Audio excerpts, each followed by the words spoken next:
Bismillahirrahmanirrahim. Assalamualaikum warahmatullahi wabarakatuh.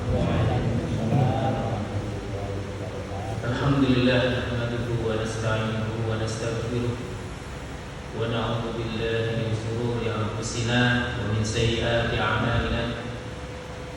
Man yahdihillahu fala mudilla lahu wa man yudlilhu fala hadiya lahu. Asyhadu an la ilaha illallah wa asyhadu anna Muhammadan abduhu wa rasuluh. Ya ayyuhalladzina amanu taqullaha haqqa tuqatih wa la tamutunna illa wa antum muslimun.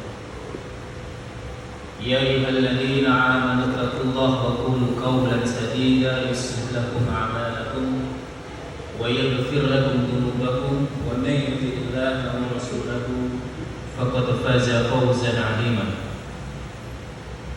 Allahumma inna nas'aluka ilman nafi'an wa rizqan thayyiban wa 'amalan mutaqabbalan.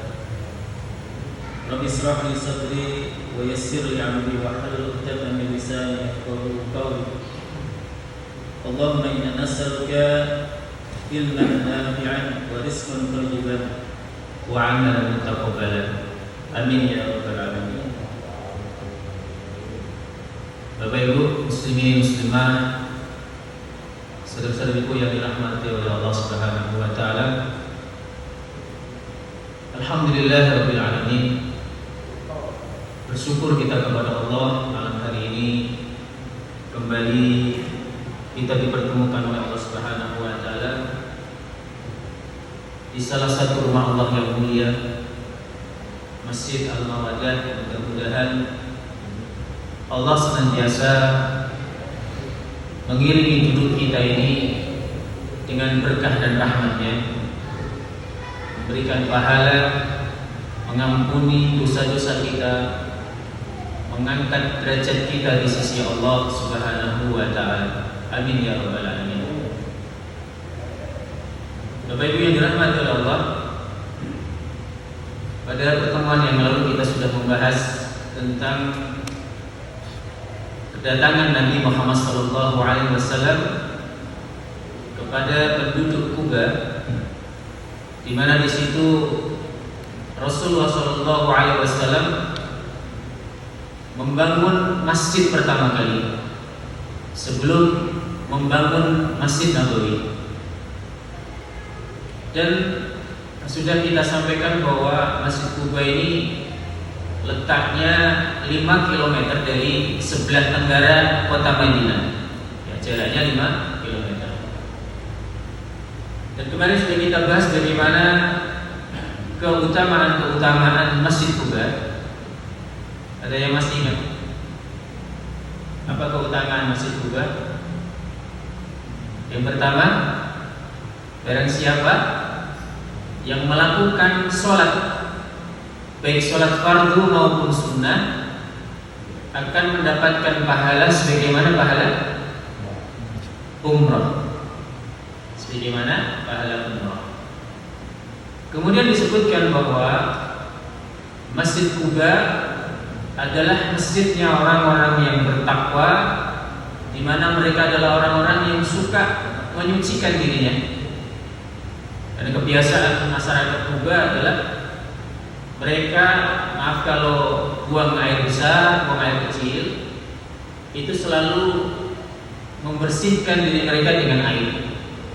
Karena kebiasaan orang Arab itu biasanya pakai batu.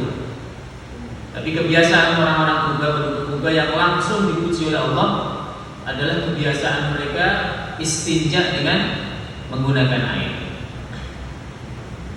Insya Allah malam hari ini kita akan membahas bagaimana perjalanan Nabi Muhammad SAW ke kota Madinah. Jadi harus kita pahami Bapak Ibu bahwa Kuba zaman itu bukan termasuk Madinah. Ya, zaman Nabi itu Kuba belum termasuk Madinah. Jadi Madinah yang kita saksikan di zaman Nabi adalah yang kita saksikan hari ini, Masjid Nabawi hari ini plus pagarnya. Ya, itu penduduk Madinah itu, Pak. Jadi memang itu sebuah negeri yang kecil gitu ya, kecil gitu. Bisa dibayangkan ya, Madinah beserta pagar. Jadi orang dulu kalau keluar dari pagar itu sudah pergi keluar kota. Dan luar biasa bagaimana sebuah negeri yang kecil itu sanggup meruntuhkan hegemoni negeri Parsia dan Romawi. Itu tutup di tangan Muslim nanti di zaman Umar. Jadi memang nggak besar. Tapi hari ini wilayah Kuba sudah masuk wilayah kota Madinah. Rasul Shallallahu Alaihi Wasallam melakukan perjalanan meninggalkan Kuba menuju kota Madinah. Kemudian ketika beliau berjalan, beliau dicegat oleh kabilah Bani Najjar. Kabilah Bani Najjar. Mereka datang kemudian mengerumuni Nabi Muhammad SAW sambil menghunuskan pedangnya. Artinya mereka siap untuk melindungi Nabi Muhammad SAW dari perjalanan beliau dari Kuba menuju kota Madinah. Kemudian tiba di sebuah tempat yang dinamakan Wadi Raruna. Saat itu persis datangnya sholat Jumat. Persis datangnya waktu sholat Jumat, maka Rasulullah SAW saat itu bersama 100 sahabat beliau itu melakukan sholat Jumat di situ. Menghadapnya kemana? Kiblatnya. Kiblatnya kemana? Sudah ke Masjidil Haram atau masih di Masjidil Aqsa? Masih di Masjidil Aqsa. Karena kiblat Masjidil Haram itu baru di tahun 2 Hijriah. Jadi menghadapnya masih ke Masjidil Aqsa. Maka nanti di tempat inilah akan dibangun sebuah masjid yang akan menjadi monumen sejarah Nabi Muhammad SAW. Jadi di Wadi Raruna ini akan dibangun masjid yang namanya Masjid Al-Jum'ah. Ini sebagai momentum mengingat bahwa dulu Rasul Shallallahu Alaihi Wasallam pertama kali sejak beliau diangkat menjadi Rasul itu pertama kalinya melakukan sholat Jumat. Berarti kalau di Mekah sudah pernah melakukan sholat Jumat atau belum? Belum pernah. Kenapa belum pernah? Karena kondisi di Mekah tidak memungkinkan. Karena sholat Jumat itu harus ada khutbah, mengumpulkan banyak orang, ya kan?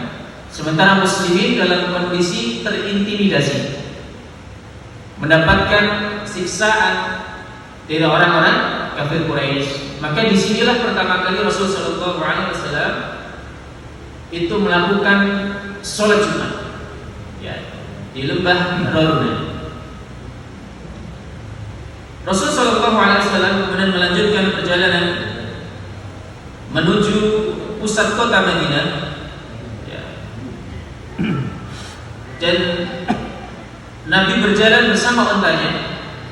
Setiap Nabi melewati perkampungan-perkampungan sepanjang perjalanan beliau di Madinah, maka orang-orang itu menyuruh kepada Nabi Muhammad SAW. Mereka berkata, "Ya Rasulullah, akim indana fil adli wal quddati wal mana'ah." Kata orang-orang di Madinah yang dilewati Rasulullah SAW, mereka berkata, "Ya Rasulullah, singgahlah di tempat kami, mampirlah di tempat kami, karena kami akan melindungi Anda. Kami punya pasukan, punya kekuatan untuk membuat Anda aman." Rasulullah SAW mengatakan, "Qalu sabilaha fa innaha ma'murah." Kata Rasulullah SAW, biarkan ontaku ini berjalan. Sesungguhnya ontaku ini ada yang memerintah. Yang merintah siapa? Yang merintah siapa? Allah Subhanahu wa Ta'ala. Jadi kata Rasul, biarkan dia berjalan, karena dia onta ini ada yang memerintah. Yang memerintah adalah Allah Subhanahu wa Ta'ala. Faqaw sabilaha, maka orang-orang itu membiarkan onta Nabi Muhammad SAW berjalan. Sampai kemudian Rasulullah SAW melewati sebuah perkumpulan yang bernama Bani Bayyadah. Bani Bayyadah itu salah satu suku di kota Madinah, dan Rasulullah SAW dicegat oleh Zaid bin Labid dan Farwah bin Amr bersama beberapa orang dari suku Bayyadah, dan kemudian mereka berkata, "Ya Rasulullah, halumna alaina, mampirlah wahai Rasul ke tempat kami." Jadi orang-orang yang dilewati oleh Rasul SAW itu berebut supaya Rasul itu bersedia singgah di tempat mereka. Ini menunjukkan betapa cintanya masyarakat Madinah kepada Rasul Sallallahu Alaihi Wasallam. Dan kembali Nabi berkata, "Khalu sabilaha fa innaha ma'murah." Kata Rasul, biarkan ontaku ini berjalan, karena dia adalah onta yang diperintahkan oleh Allah Subhanahu Wa Taala. Jadi dibiarkan itu onta ya untuk memilih tempat untuk singgah. Ya. Fakalau sabilaha, maka akhirnya orang-orang itu membiarkan onta Nabi Muhammad SAW berjalan dengan sendirinya. Sampailah Nabi di perkampungan Bani Sa'idah. Ini kalau kita mendengar Bani Sa'idah itu nanti kita akan ingat bagaimana setelah Rasulullah SAW wafat, itu terjadi perselisihan antara orang Ansar dan orang-orang Muhajirin untuk memilih siapa yang layak untuk menggantikan Nabi Muhammad SAW. Maka orang-orang Ansar di bawah pimpinan Sa'ad bin Ubadah rapat di Bani Sa'idah ini. Kemudian mereka sepakat untuk mengangkat Sa'ad bin Ubadah untuk menggantikan Nabi Muhammad SAW. Maka datanglah Umar kepada mereka. Kemudian Umar mengatakan, "Ya Sa'ad bin Ubadah, bukankah Anda mendengar sabda Nabi bahwa yang menjadi pemimpin itu adalah orang-orang Muhajirin, sementara kalian adalah tugasnya menjadi seorang amir, menjadi wakil." Jadi Rasul SAW bersabda bahwa sepeninggal beliau itu yang berhak menggantikan Nabi adalah orang-orang Muhajirin. Maka 4 khulafa ar-rasyidin semua dari Mekah, dari Muhajirin. Begitu melewati perkampungan Bani Sa'idah, Rasul kemudian dicegat oleh Sa'ad bin Ubadah, dan mereka mengatakan perkataan yang sama sebagaimana orang-orang yang pernah dilewati oleh Nabi Muhammad SAW. Dia mengatakan, "Ya Rasulullah, halumna ilaina ilal adad wal udad wal mana'ah." Ya Rasulullah, singgahlah ke tempat kami. Sesungguhnya Anda, kalau di tempat kami Anda akan aman, karena kami punya pasukan yang banyak, pasukan yang kuat untuk melindungi Anda. Dan kembali Rasulullah SAW berkata, "Khalu sabilaha fa innaha ma'murah." Biarkanlah onta ini berjalan, karena sesungguhnya onta ini adalah onta yang diperintah oleh Allah Subhanahu wa Ta'ala. Famtalaqa, maka Rasul terus berjalan sampai Rasulullah SAW masuk di kota Madinah. Orang-orang menyambut Nabi Muhammad SAW dengan penuh kegembiraan. Mereka mengucapkan tahmid, mengucapkan takbir untuk menyambut kedatangan Nabi Muhammad SAW. Imam Ahmad rahimahullah ta'ala meriwayatkan dari Anas bin Malik bahwa Anas berkata, saat kedatangan Nabi, saya sedang bermain bersama anak-anak yang lain. Karena Rasul datang ke Madinah itu usia Anas baru 10 tahun. Baru 10 tahun. Nanti Anas itu menjadi khodamnya Nabi, menjadi pembantunya Nabi sampai usia beliau 20 tahun. Anas itu. Ya. Jadi Anas itu nanti dibawa sama ibunya. Siapa nama ibunya Anas? Nama ibunya Anas siapa? Ummu Sulaim. Ummu Sulaim datang kepada Nabi. Dia berkata, "Ya Rasulullah, kami ini hanya keluarga miskin. Kami ini orang miskin, dan kami tidak bisa memberikan hadiah-hadiah sebagaimana orang-orang Madinah yang lain. Maka hari ini aku datang kepadamu, aku hadiahkan anakku Anas bin Malik untuk berkhidmat bersamamu." Jadi pembantu Nabi, ya, selama 10 tahun. Dan Anas bin Malik selama 10 tahun menjadi pembantu Nabi, tidak pernah digaji. Gajinya adalah doa. Jadi setiap Anas ini ngambilkan sandal beliau, ngambil air buat wudu beliau, menyiapkan pelana kendaraan buat beliau, itu Rasul selalu berdoa, "Ya Allah, panjangkan usianya Anas, berikan dia keturunan yang banyak, dan matikan dia sebagai orang yang kaya raya. Kemudian yang keempat, masukkan dia ke dalam surga." Itu yang doa Nabi. Masya Allah, ya. Ada yang mau kerja 10 tahun gak digaji, gajinya doa, ya. Kalau kita kerja sama Nabi, insya Allah mau, karena doa Nabi itu pasti mustajab. Dan betul, Anas itu usianya panjang, 100 tahun lebih usia. Dan anak keturunan beliau itu juga lebih dari 100 orang. Banyak sekali anak cucunya. Dan beliau nanti meninggal di istananya di Basrah, meninggalkan harta yang sangat banyak. Ya, dikisahkan bahwa Anas itu punya perkebunan gitu ya, punya perkebunan kurma. Yang terjadi adalah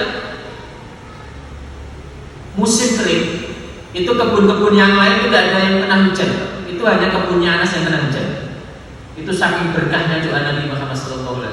Yang lain nggak hujan. Itu hanya Anas sendiri yang kebunnya itu hujan. Ini menunjukkan keberkahan dari doa Nabi Muhammad SAW. Dia mengatakan, ya, kami mendengar orang-orang Ansar mengatakan, Muhammad telah datang, Rasulullah telah datang. Maka kami kemudian menghentikan permainan kami bersama anak-anak. Kami keluar untuk melihat Nabi Muhammad SAW, tapi kami tidak bisa melihat beliau. Kami mencari kanan kiri, tidak ada beliau. Sampai terdengar lagi kalimat Muhammad telah datang, Muhammad telah datang. Maka kemudian kami keluar dan kami mendapati Rasulullah SAW bersama Abu Bakar dan beberapa orang sahabat. Maka Rasulullah SAW kemudian mengumumkan kepada masyarakat Ansor, meminta satu utusan dari orang Ansor untuk mengumumkan tentang kedatangan Nabi Muhammad SAW. Dan Anas berkata, "Lamma kana al-yawm alladhi dakhala Rasulullah fil Madinah, addu'a minha kulli syai'." Anas berkata, tatkala Rasulullah SAW masuk ke kota Madinah, maka seluruh perkara di Madinah terasa terang benderang, dan tidak ada kegembiraan yang melebihi bagi penduduk Madinah melebihi ketika melihat pertama kali Rasulullah SAW datang ke kota Madinah. Ini menunjukkan bahwa Rasul manusia yang sangat dicintai oleh masyarakat Madinah. Kemudian setiap Nabi melewati rumah di Madinah, semua orang memegang tali kekang unta beliau. Jadi Rasul naik unta, itu tali kekalnya dipegang, tujuannya supaya Nabi mau mampir ke rumah mereka, rebutan mereka. Ya. Rasulullah SAW kembali berkata, "Qalu sabilaha fa innama ma'murah." Biarkan unta ini, nggak usah kalian pegang itu pelanannya, karena dia akan mencari tempat untuk tinggal. Ya. Dan Nabi terus berjalan sampai Nabi Muhammad SAW menuju Bani Malik ibnu Najjar. Ya. Dan di tempat inilah Rasulullah SAW itu mendirikan Masjid Nabawi. Di mana tadi Pak? Kabilah Bani Malik bin Najjar. Kalau kita mendengar Bani Najjar, apa yang kita ingat? Ada yang masih ingat? Kalau kita mendengar Bani Najjar, apa yang kita ingat? Bani Najjar ini adalah leluhurnya Nabi Muhammad SAW. Dari siapa? Jadi kan ayahnya kakek Nabi namanya siapa? Abdul Muttalib. Ayahnya namanya siapa? Ayahnya Abdul Muttalib namanya Hasim. Jadi Hasim itu kan beliau melakukan perjalanan ke negeri Syam, dan setiap orang Syam itu berdagang, orang Mekah berdagang ke Syam itu selalu mampirnya ke kota Madinah, Pak.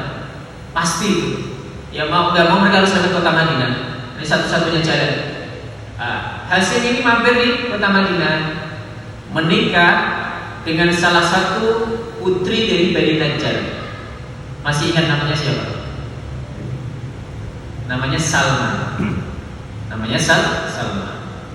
Begitu sudah dinikahi, beberapa saat Hasim tinggal di kota Madinah. Hasim melanjutkan perjalanannya ke kota Syam. Ternyata begitu di Palestina itu Hasim meninggal dunia. Jadi pusaranya Hasim itu ada di Palestina. Ya. Ternyata Salma hamil. Ya, Salma hamil. Kemudian begitu Hasim ini wafat, maka tampuk pimpinan kota Mekah itu dipegang oleh adiknya Hasim, namanya Al-Muttalib.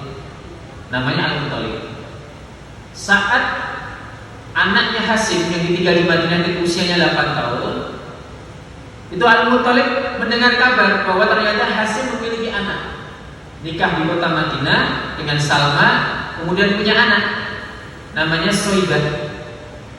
Kenapa disebut Soibah? Karena anaknya Hasim itu begitu lahir itu sudah beruban.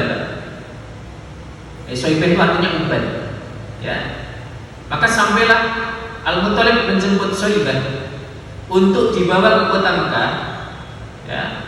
Tapi ternyata Salma enggan untuk melepaskan anaknya, sampai kemudian Al-Muttalib merayu Salma, ketahuilah nanti Soibah ya akan menjadi pemimpin di kota Mekah, akan menjadi pemimpin besar di kota Mekah. Ini janji Al-Muttalib. Maka kemudian Salma melepaskan anaknya Soibah. Mereka naik onta dari kota Madinah. Jadi Al-Muttalib di depan, Soibah di belakang dibonceng itu. Begitu masuk pintu gerbang kota Madinah, orang-orang Mekah mengira bahwa Soibah itu budaknya Al-Muttalib. Maka orang-orang mengatakan, Ya Abdul Muttalib, ya Abdul Muttalib, ini adalah budaknya Muttalib, ini adalah budaknya Muttalib. Ya, padahal itu apanya? Apanya Muttalib itu? Ponakannya, ya. Maka sampai hari ini itu Soibah lebih dikenal sebagai Abdul Muttalib daripada nama aslinya, yaitu Soibah.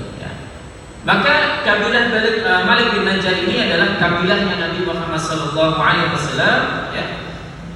Maka tiba-tiba saat sampai di kabilah Malik bin Najjar ini, onta Nabi berhenti, Pak. Menderu di situ, ya. Duduk, tapi Nabi tidak turun dari atas ontanya. Beliau masih dalam kondisi di atas ontanya. Tidak berapa lama, itu onta berdiri lagi, jalan lagi, kemudian tengok kanan, tengok kiri. Begitu beberapa saat kembali lagi di tempat pertama kali onta itu menderu. Di situ, nggak bangkit lagi.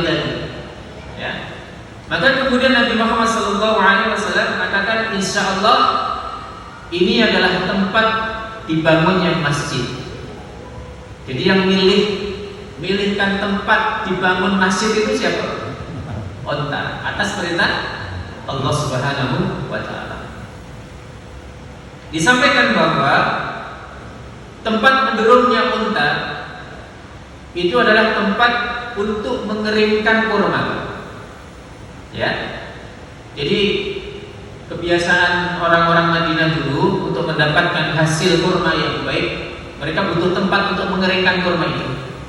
Jadi tempat dibangunnya Masjid Nabawi itu adalah tempat di mana dulu dipakai untuk mengeringkan kurma.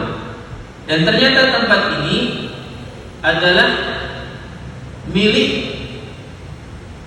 dua anak yatim. Ya. Dijelaskan bahwa Rasul Shallallahu Alaihi Wasallam menemui dua anak yatim ini. Rasul berkata, wahai nak, berikan harga untuk kebun kurma ini.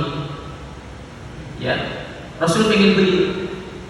Tapi ternyata dua anak yatim itu mengatakan, ya Rasulullah, Anda tidak perlu beli, karena kami ingin menghibahkan tempat kami untuk Anda.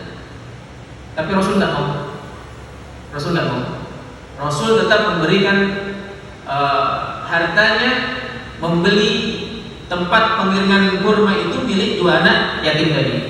Dikisahkan bahwa ada yang mengatakan bahwa harga dari kebun itu adalah 400 dirham atau 500 dirham. Ada yang mengatakan 400 dinar. Wa alam bisawab. Ya. Dalam riwayat Bukhari disebutkan ketika Rasulullah SAW hendak memerintahkan pembangunan masjid, beliau Shallallahu Alaihi Wasallam itu mengirimkan utusan ke Bani Najjar. Ketika mereka sudah datang, Rasulullah Shallallahu Alaihi Wasallam bersabda kepada mereka, ya Bani Najjar, naminuni bihaitikum hada qalu la wallahi la tatlubu samnahu illa ilallah. Wahai Bani Najjar, hargailah kebun kalian untukku. Mereka menjawab, demi Allah tidak wahai Rasulullah, kami tidak akan meminta harganya kecuali kami meminta kepada Allah Subhanahu wa Ta'ala. Masya Allah. Ya. Jadi mereka nggak mau dibayar, tapi mereka hanya minta bayarannya kepada Allah Subhanahu wa Ta'ala.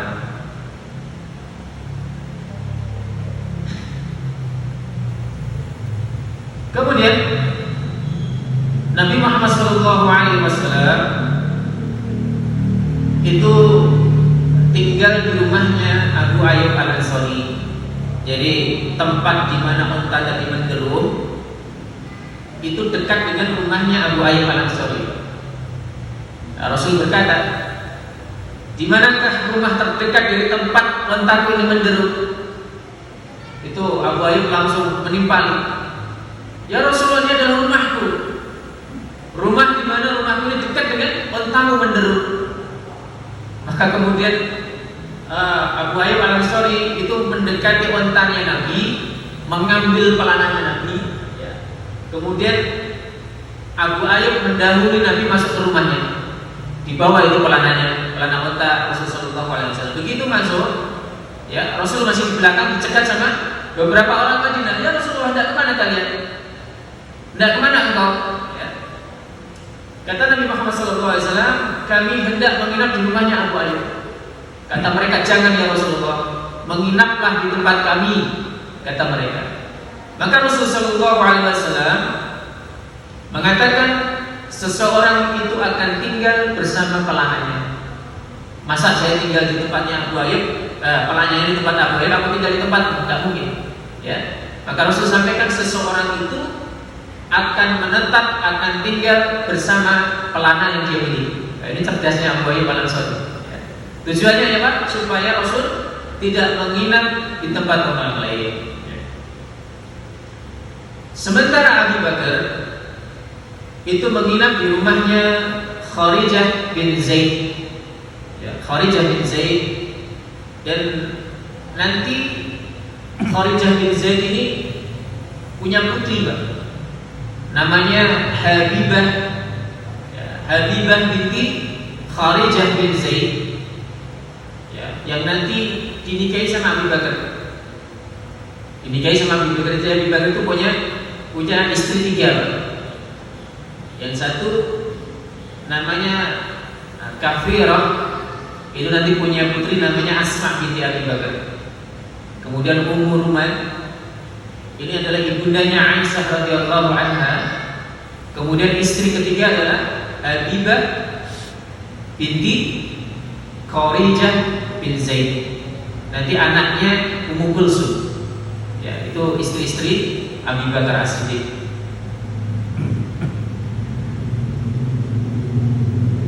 Rasul Shallallahu Alaihi Wasallam kemudian tinggal di rumahnya Abu Ayyub Al-Ansari kurang lebih selama 1 bulan. Dan Rasul diminta untuk tinggal di rumah bagian atas, tapi Rasul nggak mau. Alasannya apa? Karena Rasul banyak tamu. Kalau di atas itu akan menyusahkan tamu-tamunya, maka Rasul meminta supaya beliau tinggal di lantai bagian bawah. Tapi ternyata Abu Ayyub itu merasa gak enak, gak nyaman. Dia merasa tinggal di atas, ya, dan dia membayangkan bagaimana dia di atas sementara Rasul ada di bawah.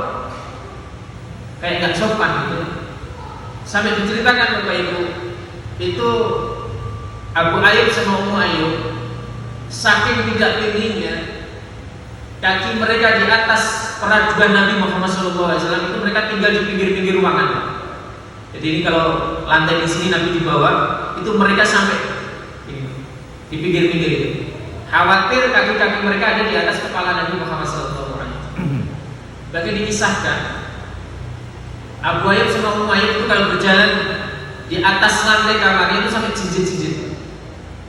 Mereka khawatir itu debu-debu di atas itu menjatuhi Nabi Muhammad SAW.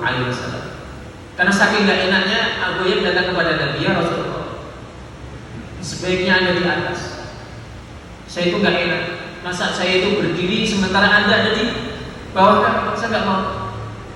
Rasul memberikan alasan-alasan sampai kemudian Abu Ayyub membiarkan Rasul untuk tinggal di bawah. Ya. Sampai ada suatu peristiwa, tiba-tiba bejananya Abu Ayyub di lantai atas itu pecah. Tempat air itu pecah. Kemudian air itu menetes di ruangannya di bawah itu. Maka segera Abu Ayyub Al-Ansari dan Ummu Ayyub itu mengambil selimut mereka, satu-satunya selimut. Padahal saat itu baru musim dingin. Selimutnya dipakai untuk menahan air yang menetes itu. Itu saking ya, adab mereka luar biasa. Mereka nggak ingin air itu menetes di ruangan Nabi Muhammad SAW. Maka kemudian Abu Ayyub datang lagi ke Rasul, ya Rasul, tolonglah Anda ke atas. Ya, karena Rasul juga kemudian beliau ingin menghormati Abu Ayyub Al-Ansari. Maka kemudian Rasul SAW kemudian pindah di bagian atas. Terakhir Bapak Ibu yang dirahmati Allah Subhanahu wa taala, ada kisah menarik tentang Abu Ayyub Al-Ansari. Jadi pentingnya seseorang ini membalas kebaikan orang lain, Pak, ya, membalas kebaikan orang lain. Jadi nanti setelah beberapa lama Rasul itu meninggal dunia, wafat di tahun 11 Hijriah. Kemudian di zaman Ali, ya, di zaman Ali menjadi Khulafaur Rasyidin, itu Abdullah bin Abbas, Bapak Ibu, menjadi gubernur Basra. Saat itu Abu Ayyub Al-Ansari berkunjung ke kota Basra. Begitu mendengar tentang kedatangan Abu Ayyub, maka kemudian Abdullah bin Abbas meminta kepada keluarga untuk mengosongkan rumahnya untuk tempat tinggal Abu Ayyub Al-Ansari. Diminta keluarganya meninggalkan rumahnya. Begitu sampai di rumahnya Abdullah bin Abbas, Abu Ayyub kemudian ditanya sama Anas, "Ya Abu Ayyub, apakah kamu punya hutang?" Kata Abu Ayyub, "Saya punya hutang." "Berapa hutang?" Dia mengatakan 2000 dinar. "Baik, aku akan berikan engkau 4000 dinar." 2.000 dinar untuk melunasi hutangnya, 2.000 yang lain sebagai bekal untuk Abu Ayyub Al-Ansari. Kemudian Abdullah bin Abbas memberikan hadiah kepada Abu Ayyub 20 budak. Kemudian dia katakan kepada Abu Ayyub, wahai Abu Ayyub, ketahuilah bahwa seluruh yang ada di dalam rumah ini semua milik. Abu Ayyub bertanya, kenapa kau lakukan ini wahai Abdullah bin Abbas? Kata Abdullah bin Abbas, aku ingin membalas perlakuanmu waktu dulu Rasulullah SAW tinggal di rumahmu. Kau perlakukan Rasul dengan sangat baik, maka hari ini aku hendak memberikan perlakuan sebagaimana engkau memperlakukan Rasulullah SAW. Masya Allah. Kenapa Abdullah bin Abbas membalas kebaikan Abu Ayyub? Karena beliau adalah seorang ahlu bait Nabi, ya, ahlu bait Nabi. Meskipun Rasulullah SAW sudah wafat, maka kewajiban ya, ahlu baitnya itu untuk membalas kebaikan-kebaikan kepada orang yang dulu pernah berbuat baik kepada keluarganya. Ya. Jadi Rasul sampaikan begini, Pak, barang siapa yang dia diperlakukan baik oleh orang lain, maka balaslah dengan hal yang semisal. Dikasih ayam goreng, balas sama ayam goreng kalau mampu, Pak. Kalau mampu. Kalau tidak mampu, minimal dengan doa. Minimal dengan doa. Itulah yang diajarkan oleh Islam. Maka Abdullah bin Abbas itu memberikan penghargaan, memberikan balasan yang luar biasa kepada Abu Ayyub, di mana dahulu Abu Ayyub itu memperlakukan Nabi ketika Rasulullah SAW singgah di rumah beliau itu dengan sesuatu yang luar biasa. Maka Abu Ayyub diberikan penghargaan kepada Abdullah bin Abbas radhiyallahu anhu. Sudah bisa tuh? Hampir. Saya tambahin sedikit. Ada kisah menarik juga Bapak Ibu yang dirahmati Allah Subhanahu wa taala. Jadi Abu Ayyub itu, Bapak Ibu, itu beliau ngasih makanan sama Nabi. Ya, biasanya orang Arab dahulu itu makannya adonan roti. Adonan roti dalamnya itu ada daging gitu ya. Ada daging. Itu disebut sebagai makanan syarif. Ini masakan atau makanan kesukaan orang-orang Arab. Ya, namanya syarif. Abu Ayyub suatu hari bikin makanan, kemudian dikirim kepada Nabi. Maka kebiasaan Nabi itu beliau mengambil secukupnya diambil, dipotong, ya. Maka begitu selesai itu makanan dibawa ke bawah. Apa yang dilakukan Abu Ayyub? Abu Ayyub kemudian mencari bekas tangan Nabi. Bekas kita ada di begitu makan diambil kan ada bekasnya itu, ya. Maka Abu Ayyub itu memulai makan dari bekas tangan Nabi itu. Apa tujuannya? Supaya mendapatkan keberkahan. Ya. Suatu hari Abu Ayyub itu bawa makanan. Ternyata makanan itu ada bawang putihnya, bawang merahnya, ya. Dibawa. Begitu mau dimakan itu Nabi mencium aroma bawang. Kemudian Nabi taruh, ya. Dia kembalikan kepada Abu Ayyub. Kata Abu Ayyub, ya Rasulullah, kenapa tidak kau sentuh makanan ini? Kami ini biasanya, ya, kalau makanan ini Anda sentuh, Anda ambil, maka kami mulai makan dari situ. Ini kok utuh? Kenapa ya Rasulullah? Apakah ini haram hukumnya? Kata Rasul, tidak, wahai Abu Ayyub. Ketahuilah bahwa aku sedang berbincang-bincang dengan malaikat. Maka malaikat itu tidak suka bau bawang, ya. Maka mulai hari itu Abu Ayyub tidak pernah memberikan makanan kepada Nabi, ya, dari bahan bawang putih atau bawang merah. Makanya ada sebagian ulama mengatakan bahwa orang yang sholat berjamaah di masjid itu salah satunya adalah untuk menghilangkan bau bawang, nggak boleh, Pak. Ya, dihilangkan dulu sampai kemudian dia berangkat ke masjid. Makanya kalau beberapa menit sebelum azan waktu sholat itu, tolong jauhkan bawang, ya. Gak boleh, ya. Ini katanya mengganggu malaikat, sebagaimana ucapan Nabi Muhammad SAW. Tapi bukan haram hukumnya, bukan haram, gak haram, boleh, ya. Boleh. Tapi Nabi mengatakan bahwa Malaikat itu tidak akan pernah mendatangi orang yang sholat berjamaah ketika di dalamnya itu ada orang yang bau putih tadi. Ya. Baik, kita Isa, mudah-mudahan apa yang kita kaji malam hari ini bermanfaat bagi kita semua.